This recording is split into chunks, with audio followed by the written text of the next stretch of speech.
Welcome to the Off Tackle with John Fina Show on the Overreaction Sports Network.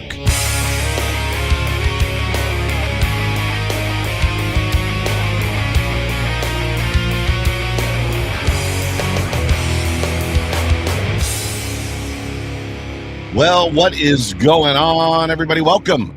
Welcome, everybody, into the Sahlen's Off Tackle with John Fina Show on the Overreaction Sports Network, presented by FanDuel. My name is Joe Miller, and you can find me on Twitter at Joe Miller, wired alongside my co-host, John Fina, former offensive tackle for the Buffalo Bills in the 90s. You know him. You love him. The show is titled after him. You know who John Fina is. But we are so glad that you are here joining us. Please do us a favor. Please like. Please subscribe, whatever platform you are consuming this presentation here on a non-Victory Monday. So sad, John, that I don't get to wear my Victory Monday t-shirt in this episode.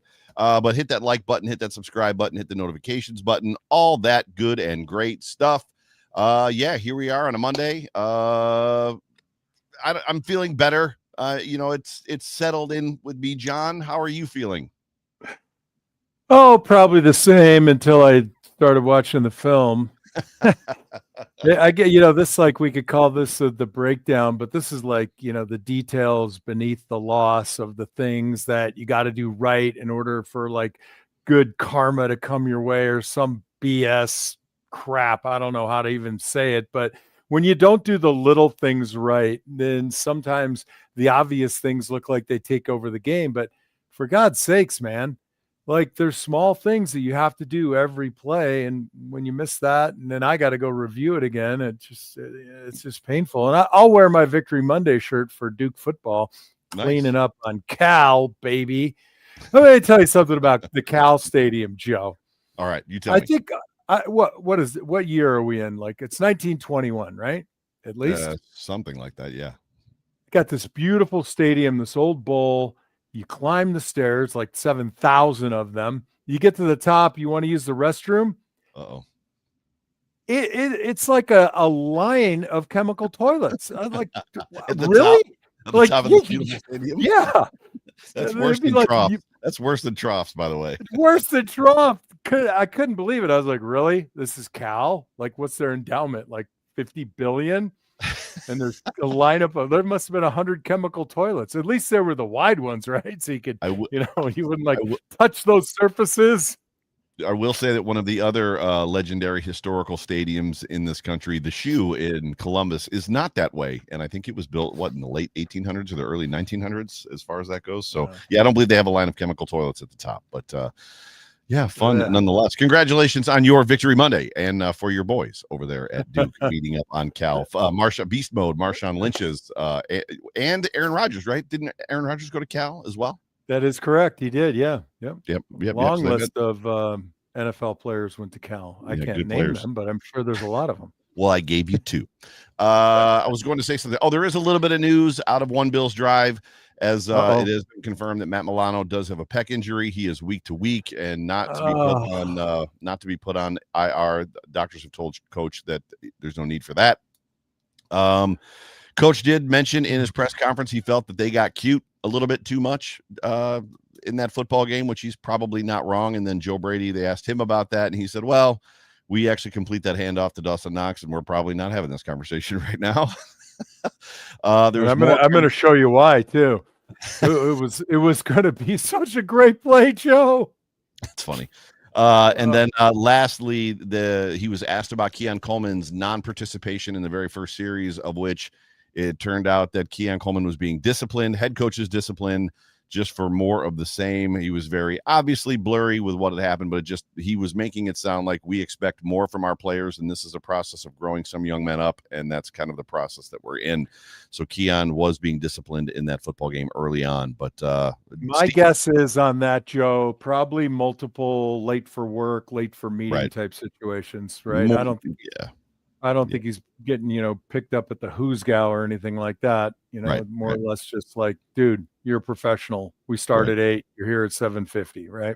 Right. And in other news, Drake May just broke the pocket again and completed a pass to Stephon Diggs for 26 yards. So, yes, he did. He completed a lot of those. No, I'm saying he just did it again. Like it's still happening. It hasn't No, stopped. in your brain it is. It's rattling around in there, Joe. It like was a something. psychotic rabid rat. You can just like open up your ear and let that thing out. It was something to watch. That I come back to what I said to you when I said to you that I now know how like opposing fans of Josh Allen feel when you think you have him and then he leaks out, and then you think you're gonna get him, and then he throws a dart 30 yards downfield and hits a guy on the side on the boundary, like not wide open, but hits a guy in the boundary.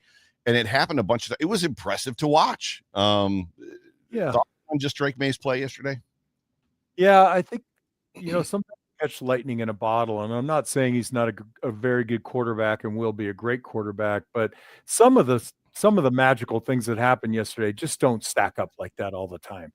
And they were in the right spot. They were feeling it. They came in, wanting to knock us out. Whether Stephon Diggs got them all, excited, or it was just they were tired of getting clobbered by the Bills when the games really mattered. I'm sure it's a whole bunch of all that. Vrabel probably has a dislike for the Bills going back to the early 90s when I played against him. And he's a very capable quarterback, and he had some very good things happen that don't normally stack up that way. I don't know how else to say it, but good for them, right? Yeah, for sure. And it's you don't want to walk all over your division every single year. You do want some competition. I would prefer not to have a guy, or who knows, maybe excuse me, maybe it makes sense to have a guy that is very similar to Josh Allen. Maybe does Josh Allen run scout team like for the next couple of years for the defense, knowing that like the guy you're playing against is somewhat of a carbon copy of who you are? I don't know, but no, Joe, you can get anybody to run outside the pocket in practice. We used to do that all the time in college. You put the opposing player's jersey number on a guy, and you're like, hey, we're playing against this guy this week, and they do all kinds of fanciful things. And you get them down in the pocket, you get them out in space, and you affect them a little bit better. And even though we did get them off the spot, there are a lot of good luck happened for them, and not so good luck happened for us. But we didn't make our own luck either. Yeah. It'll be interesting to see how they respond. They're going into an Atlanta Falcons team that coming up this Monday that, they've got talent on that roster. Michael Penix is still probably a little bit of a question mark, but Bijan Robinson is a force. Drake London is a force if he's healthy. It's good. The Bills are going to have to rebound, right? They're going to have to find themselves. But it's funny because, John, I feel like, and I don't know how you feel about this. We've talked about it in the past and it's escaped me. I feel like this team plays to the level of their competition. The better the opponent is, the better they play. And I don't know why that is or how that is, but I feel like they're not going to have trouble being up for this game against Atlanta. Yeah, well, first of all, the only circumstance I won't root for Bijan Robinson is I had the pleasure of coaching him when he was in high school and a teammate of Bruno. Just a fantastic kid. I'm not terrible. At South Point or in college? Yeah. Bijan Robinson's from South Point Catholic High School in Tucson, Arizona. That is amazing. Yeah. Well, he's been amazing. He's been amazing since he was like 8 years old. They had him playing defensive end in like the 6th grade, and you saw him just like blowing kids up, driving them back. It was insane. But the best part about him is he's an amazing person. And going back to the game, I'm not terribly concerned about Penix, but when you sort of put that against our secondary and our pass defense, it does concern me a little bit. Right. So, yeah, this is probably not the week that Atlanta wants to play the Bills coming off that loss and that sort of miserable, not exciting performance. But, they're going to get a full boat of the Buffalo Bills for sure. It's going to be good. We got a week full of prep, but before we start the week full of prep, we've got some plays to look at. In kind of like in hindsight. So you're going to break down a few plays for us, and welcome to everybody in the comment section. Appreciate joining us live. I think last night as well on the postgame show, the live comments were working from X, and they're working from X as well. As Brian Haynes says, is Brady's play calling something to be concerned about?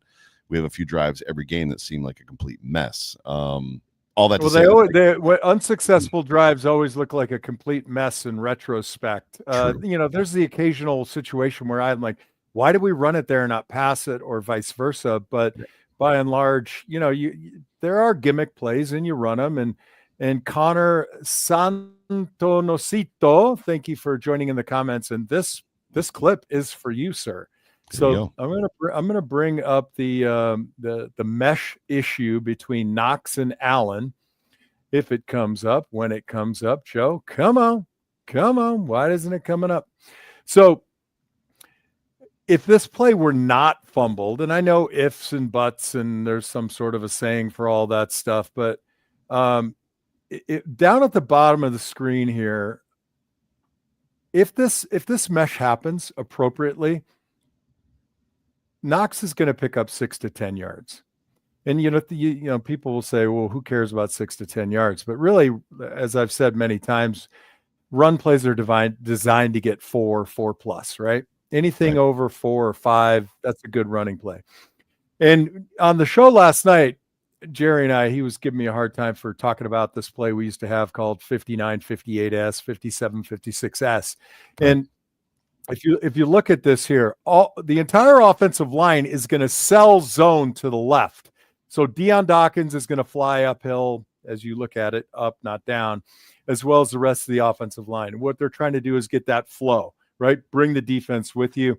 We have a quick mesh with Knox. We avoid this big defensive end here. I'm not sure his name. I want to say it's Barmore out there playing at the DN position. And he's not terribly quick. So the idea is get the mesh past him, and then Knox is going to be out here in space with these two off-ball linebacker and nickel corner here. So I'm going to run it one time for you. Try and keep your eyes at the bottom right of the screen, and you see all that space that's developed. I'll run it again. I'll try to run it again. Technology is a problem. Right here. Look at all the space that's available right here. If he takes this, he's past Barmore, and he's right out here. It looks like it's going to be a 6 to 12-yard gain. Easy. But the mesh, let's talk about the mesh right here. It's hard to say who's really at fault. From the end zone view, Allen's going to get the credit for the fumble. So that we know. Sure. Allen's going to get the credit. Sure. Yeah. Sure. From the end zone view, it almost looks as if Josh on his turn actually moves too far to his left. It should have been a real spin, like a pirouette, right? Gotcha. And then the other portion of this is if Knox is coming across the formation and the timing is not going to be perfect, if he's going to be there too soon, he's really got to try to, temper his speed, slow down just a little bit. Mm-hmm. Neither of those things happened. And if I advance it right to here, I want to get this to the spot where there's no chance Barmore or whomever this is on the hash mark at the Bills, front foot is going to make this play. Knox is fast enough. He'll outflank him, and he'll be out in space right over here, just below the hash mark. It would have been a really great play. So the question, Connor, why does a jet sweep to a slower tight end who has never taken a handoff? You don't know that he's never taken a handoff. That's actually not true. No, they've run this play to Dawson. They've run this play to Dawson Knox many times. Why make the call? They make the call because of the defensive set. Because this guy's playing inside eye of the tight end.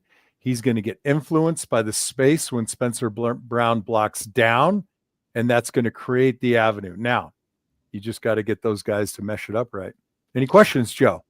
Well, I'm going to put up a comment a question from a person in the comment section here in a second. But what's funny is I think if my memory serves me correctly, there was a time, if you remember, when Josh Allen was doing the quarterback sweeps. We were doing wide receiver sweeps. We were doing running back sweeps. And I think at one point in time, you made a joke, like all we're missing is the tight end sweep. And like you, I think from this show predicted that it's going to happen. And if I'm not mistaken, about 3 years ago, the Bills started running the tight end sweep, and they haven't been super successful on it, but they've been doing it for a while with Dawson Knox. So, yeah, it's easy in retrospect to say, wow, why run that gimmick play? But we do a lot of this kind of stuff, and it's going around all over the league, these quick handoffs.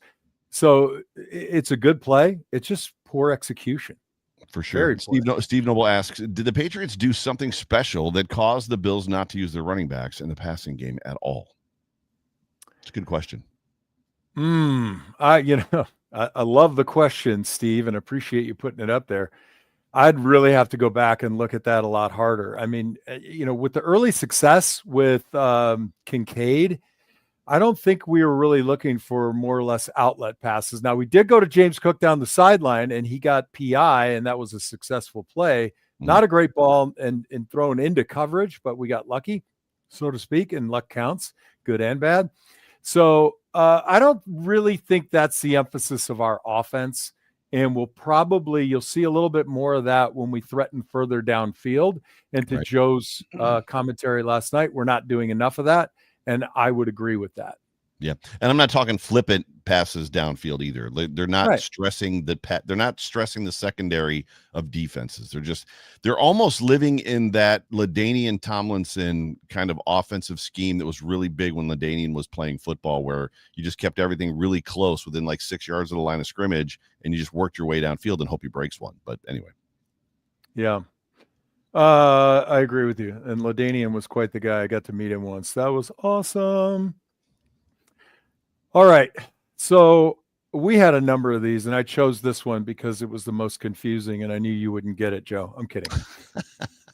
So we do a lot of motion, right? We use a lot of formations. And when you run the ball, everything is based on math, right? So the nose guard, the guy up on top of the center, if he's a true zero, meaning head up, you don't count him on the play side. But in this instance, we have basically a one or shade technique. You got to count him on the right side of the ball. And if you count across, you basically count three, these three guys in the triangle, okay? And what I'm driving at here is we're going to bring motion, and then the defense is going to reset, and they're going to stack to the other side. But keep in mind, if we're bringing a blocker over and they bring a guy over, that our blocker accounts for that guy. And then the original guy that you had to block is no longer your guy. Okay. And now look at the picture on your screen, Joe. You see where Spillane is, number 14. Right now, if the ball were snapped, it would be McGovern and Torrance on a combination block to Spillane, because we got Reggie Gilliam coming across the formation, and he would pick up number 51. All right. But in actuality, what happens is we bring Reggie Gilliam to the left side, but hold your horses. We're going to motion across. It's coming. I swear to God, it's coming. There we go. Not being friendly. No, it is. And there's Knox right behind Josh Allen. Now, Knox is going to, let's go back right to here. Now, you see the linebackers start to move a little bit, but by the snap of the ball, Spillane is going to be on the right side or at the zero position, which means Torrance should be blocking back. I'm going to run it now, and then I'll run it again. So Torrance fights to go vertical to get Spillane, but what he really should be doing here is blocking back, because we have somebody for Spillane. All right, so right here, this linebacker that's up above between Spencer Brown and McGovern is the guy that Torrance should be on, because we have two extra blockers that we brought to the side. Okay, so what? What's the big deal? Torrance is not in a position to block Spillane. That's his head right there. So he's all out of sorts. Yeah, he's on the opposite. He's on the wrong side of the offensive line, or the line of scrimmage at this point. No, he's where he should be. He should just be looking back at this guy right here. Gotcha. Okay. Right? All right. So we have the tight end on the linebacker. We got Gilliam on the defensive end. If Torrance just blocks back to this backside linebacker, the gap is enormous. Right there is the gap. Yep, but this guy doing like Eric Hayden skating routine, that in the center of your screen is Torrance. He should be on this silver helmet that's right behind the camera there. And then look at this gap. Look at that gap. We got fits by the tight end. We got fits by Gilliam. Coleman. Yep. But instead, the unblocked guy is right there. That's a perfect representation. And we get basically a tackle for a yard. And that's the kind of thing, these details. When you have plays like this is what your playbook is for, Joe. Right? So you look at the defense pre-snap and you say, all right, it's me and him and him to him to him to him. Yep. But then once those guys start to move and we bring motion in, we added a guy, so you subtract and you go to the next guy to the left. Right. John Fina, as you take that down real quick, did you know that if you do not have an Anchor Bar in your town, like in Tucson, you can still experience the home of the original chicken wing in your home? Just order online to have your wings shipped for game days, parties, and any occasion. Anchor Bar original chicken wings make great gifts. Go to anchorbar.com to order today. Enjoy making your own buffalo wings right there in the comfort of your own kitchen. I've been in your kitchen. It's great. You love to cook. Buy Anchor Bar wing sauce as well for the taste of the original chicken wing. Anchor Bar chicken wing sauce is available in 5 delicious flavors. Simply pour over cooked wings and serve. Anchor Bar wing sauce is a blend of ingredients that coats your homemade wing for amazing flavor. Serve them with blue cheese and celery for the original buffalo wing tradition. However, John, you are getting an Anchor Bar soon right there in Tucson. Yes, very soon, Joe. Today is the 6th of October, and the soft opening should be happening in about 10 days. Awesome. Hopefully, I will be in town and not out of town at a Duke football game. Yeah, I'm super excited about it. I mean, awesome. I'll tell you, this is going to bring the wing game up in Tucson substantially. Awesome. I say all the time, for people that, what's the big deal? The worst wings in Buffalo, New York are the best wings in Tucson, Arizona, until the Anchor Bar gets here. Love it. Let's do a couple plays. You know what? Let's talk about Sahlen's. Yeah. I mean, Joe, do you have a Tops, a Dash, a Wegmans, a Market Square, a Pelicanos, a Meher, a Weiss, a BJ's, a Shaw's, a Gordon's? I mean, the list goes on. I've got most of those.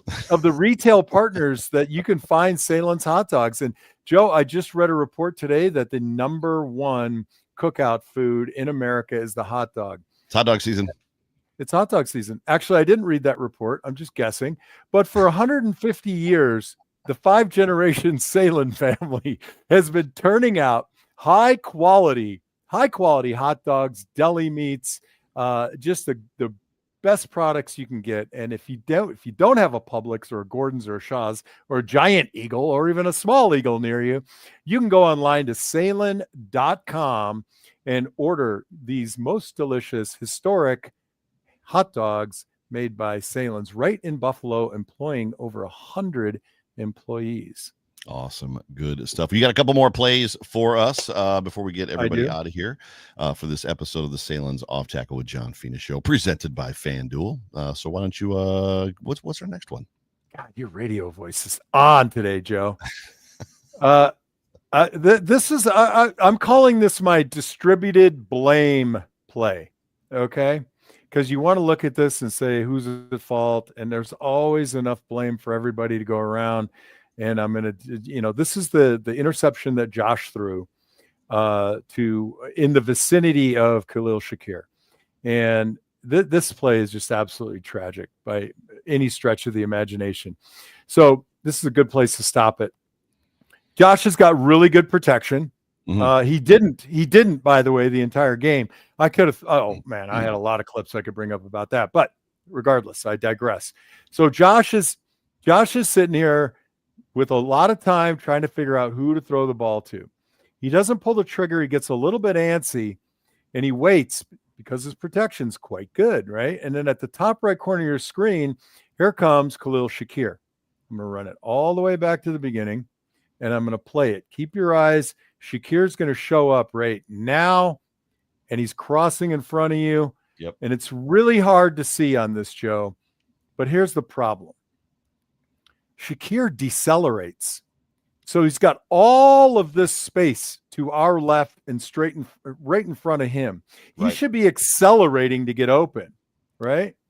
Now, Josh, on the other hand, has got to look at that too and see that there's kind of a bracket about him. He's got a single high safety over the top, and then he's got a corner trailing him.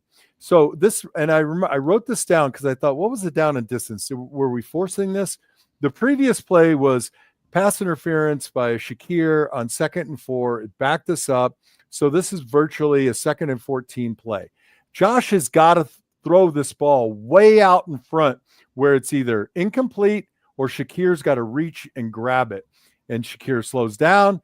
Josh throws it to the body, and the corner just accelerates and steps in front of him. I mean, I feel like Josh admitted in his post-game presser that was a bad throw, that he threw a bad ball, and it feels to me watching it. This is challenging because the technology isn't working great for us right now, but it feels like Shakir is reacting to the ball. He's slowing his pace because the ball's coming behind him, not behind him, but he's going to outrun the ball.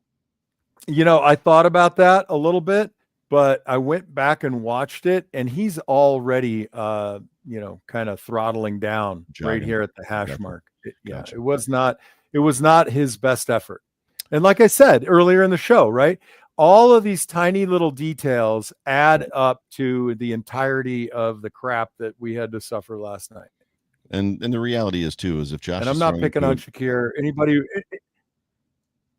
I would say if Josh is throwing anybody who watches this show knows I'm a huge Shakir fan. So I'm just calling stuff out when I see it. Yeah, if Josh Allen's throwing to a guy in double coverage, more than likely there's somebody else that's single covered that might have a little bit of a chance, better of a chance to catching the football. Which you saw Keon Coleman in the back of the end zone that was single covered. I think he got tackled, but yeah. Yeah. And here's a comment for Steve Noble, Richard Rush, Tracy, Maggie, anybody that's ever had a job in their life. What are you supposed to do? You do your damn job, right? Don't try to do somebody else's job. Don't let people lay work off on you. And this is a slide protection that just went sideways because guys are trying to do too much. I'm going to run it back to the pre-snap right here. All right. You can't see the guy outside of Spencer Brown because I'm trying to dial these in so people can see people a little bit better. What we have here is Connor McGovern, Torrance, and Spencer are going to slide a 3-man slide to the nose guard, number 53, and the edge rusher. Okay? Mm-hmm. When you do that, that means Edwards is on an island and Deion Dawkins is on an island. Number 14 is going to be the responsibility of the running back. Okay? Spillane belongs to the running back when you slide this direction. That's it. Block your guy. So you got 3 guys responsible for 3 and 2 guys responsible for 2. Now, Connor McGovern decides mid-play that I'm just going to help out Edwards. Torrance is going to help out Spencer, and we free a guy up. Right. And this is just – so watch it happen. You look at this and you think, oh, McGovern got beat. He did get beat in a way, but it wasn't beat physically. He got beat mentally.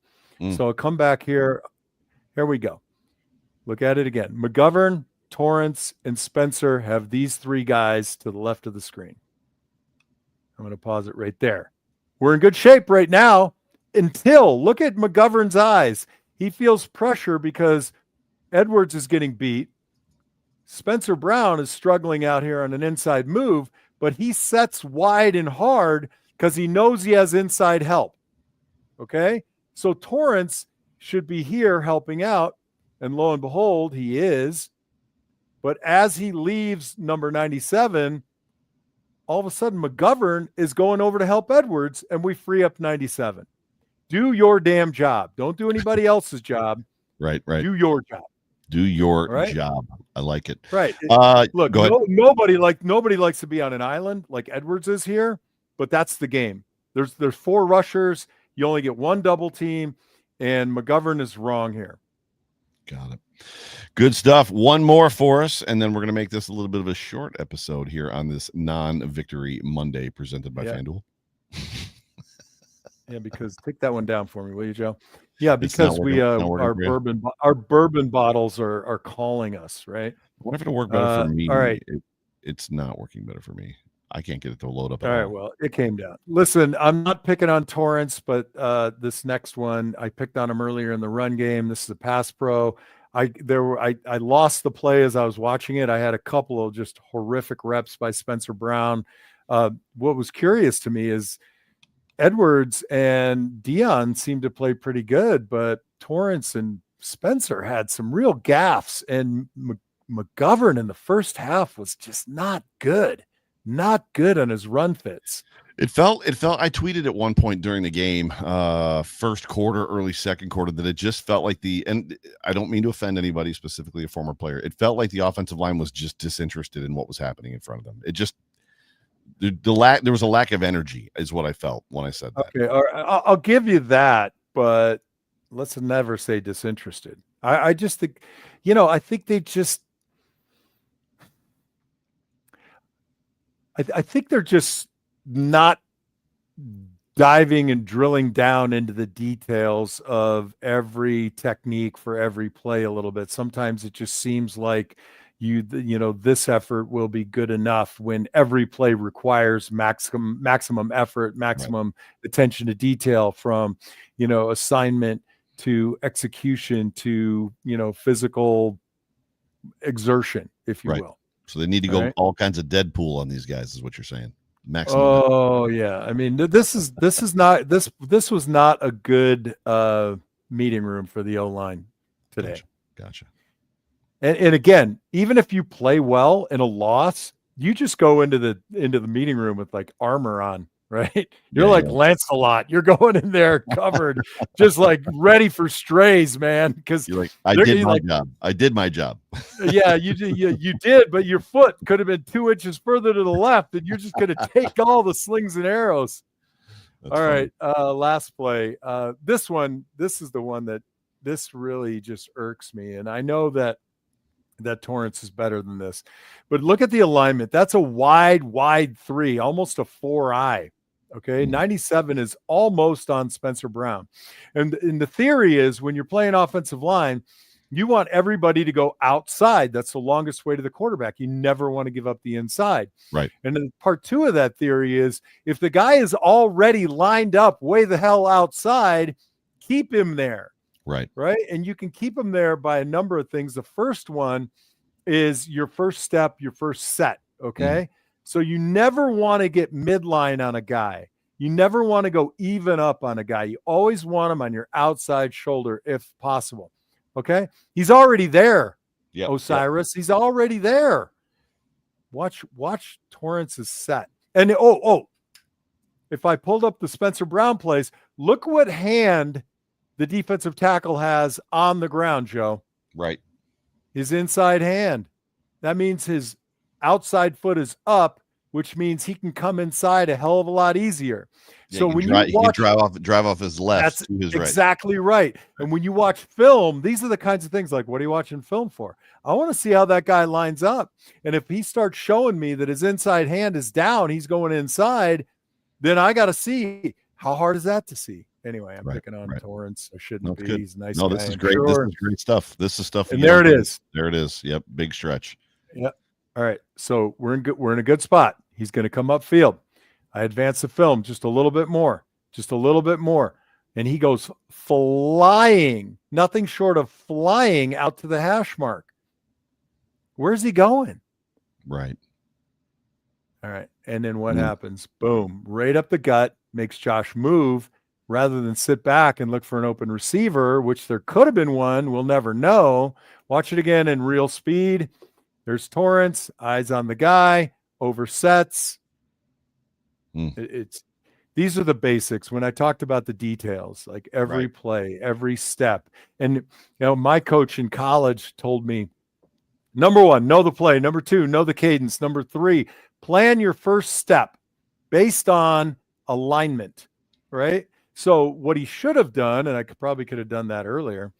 You ever watch tennis, Joe, and you see someone's going to get ready to return a serve, and all of a sudden they pitter-patter their feet? Yep. All Torrance has to do right here is pick up his right foot and his left foot like he's going to return a serve, and he's just ready for anything. And if he does that, he doesn't get his right foot way the hell out in space and nothing to push off of. Right. So, yeah, he's not liking that play right now. It was probably about 4 hours ago when he had to watch that. He probably pulled his ball cap down over his eyes and was like, oh, crap, this sucks. The camera doesn't miss anything. Well, good job, as always, John Fina, breaking down some film for us and kind of letting us know, letting us peek behind the curtain, the offensive and defensive line curtain, if you will, as far as that goes. This week, as we talked about already, The Buffalo Bills go into Atlanta on Monday Night Football. I never thought I would say this because we lived for 17 years with no primetime games. I'm kind of getting sick of primetime games. It's like, it'd be nice. I mean, I'm looking forward to the 425 games because these 820 games are killing me. But the early line from FanDuel on this game for the Buffalo Bills, Atlanta Falcons, the Bills are giving up 4.5 points. So they are 4.5 point favorites to the Atlanta Falcons. So it'll be interesting to see kind of how that goes as far as through the week, depending on which way the betting flows, the betting goes. And if you are a sports bettor, make sure you're tuning into Mafia Bets, which drops on Saturdays. But what do we got coming up? So tomorrow we've got Jenna Cottrell for On the Beat from Wham 13 Rochester and Buffalo Plus, one of our favorite guests. They're all our favorite guests, but Jenna's one of our favorite guests too. Wednesday, the 7 Days to Sunday program with Zig Fracassi and Jerry Ostrowski. And then Saturday, maybe Sunday, I'm not sure when Anta's going to drop it, but the walkthrough, your final pregame show for the Buffalo Bills against the Atlanta Falcons coming up this week. John, any final thoughts? Keep the faith. One game does not a season make. Wow. Right? We got more to play, Joe. The faith keep you must. Yes. And listen, it happens, right? I mean, it's okay to be angry. And you just know that, there's another week and they got to get it dialed in. This doesn't look like a team that's 5 games into the season. They should be a little bit more polished than this. But this is the wake-up call. It comes for every good team. They drop a game that they shouldn't have dropped. In my opinion, this was it. They use that as a leverage for, yourself. Coaches use it as leverage for the team. Yeah. Everybody leverages the emotions and the feelings they have right now. The hard part is you, Bills Mafia, just don't beat your dog. Don't yell at your wife. Okay. It's all okay. Breathe. Ladies and gentlemen. My final thought, Joe. Yes. Go Bills. I haven't done it yet. Ladies and gentlemen, thank you so much for tuning in to the Sahlen's Off Tackle with John Fina Show here on the Overreaction Sports Network, presented by FanDuel. Special thanks to all of our sponsors. Special thanks to all of you who tune in and listen and support our network and say hi to us when we're out and about. We love all of you guys. But for me, for John, for Jerry, for Ant, for we got Zig, for Dan. I'm going to have to put a list in front of me because we are still growing. But for all of us here at Overreaction, we appreciate you guys. Love you. Go Bills. _ Go Bills. Go Bills.